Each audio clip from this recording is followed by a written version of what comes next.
From Washington, this is VOA News.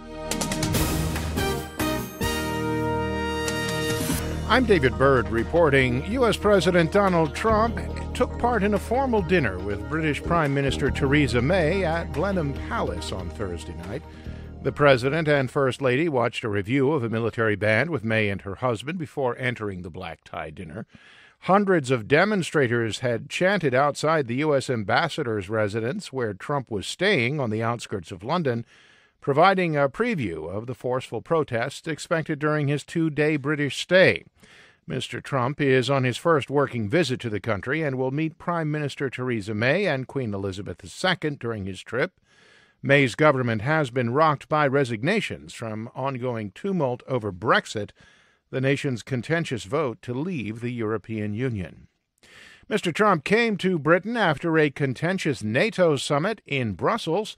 As AP's Shelley Adler reports, the president characterized his trip as a victory, but NATO allies might have a different take on things. During a news conference to wrap up NATO, President Trump said, quote, he was extremely unhappy with the level of defense spending, but he adds he received a commitment from the member nations for them to spend more. The United States was not being treated fairly, but now we are because the commitment has been up so much. Thomas Pickering is a former Russian ambassador, and he says President Trump missed the entire point about NATO. The notion you would hazard the strategic cohesion of NATO to win a personal victory on some monetary figures is a triumph of New York real estate negotiations over absolute reality and U.S. vital interests. Shelley Adler, Washington.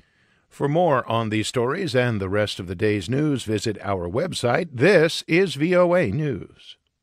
On Capitol Hill, some heated exchanges as FBI agent Peter Strzok faced questioning from a joint House Judiciary Committee hearing about his role in the investigation into Russia's meddling in the 2016 presidential election.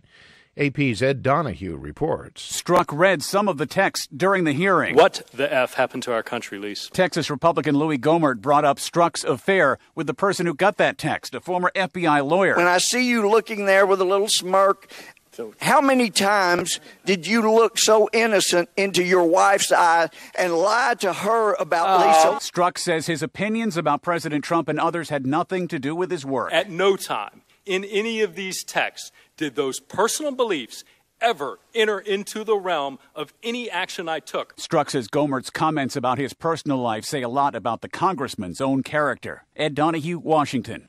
The United Nations Secretary General announced Thursday that the international body is set to agree on a global compact for migration. Antonio Guterres said the General Assembly is expected to agree on the global compact for safe, orderly, and regular migration on Friday. This action has immense potential to help the world harness the benefits of regular migration while safeguarding against the dangers of irregular migration that place people at risk. The UN chief added that migrants number more than 250 million around the world and make up 3% of the global population, but contributed 10% of global domestic product.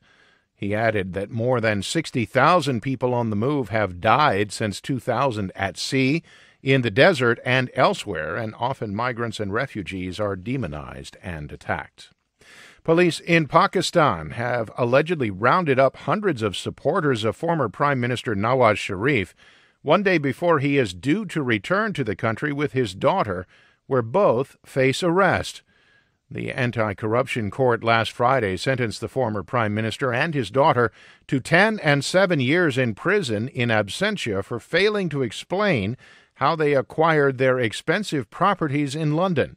Sharif is in London, along with his children, caring for his wife, who is undergoing treatment for cancer. At the Wimbledon Tennis Championships, American Serena Williams qualified for her 10th final at the All England Club by beating Julia Gerges of Germany 6-2, 6-4.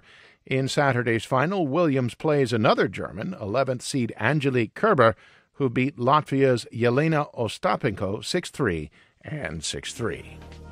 For more, visit our website. I'm David Byrd in Washington. That's the latest world news from VOA.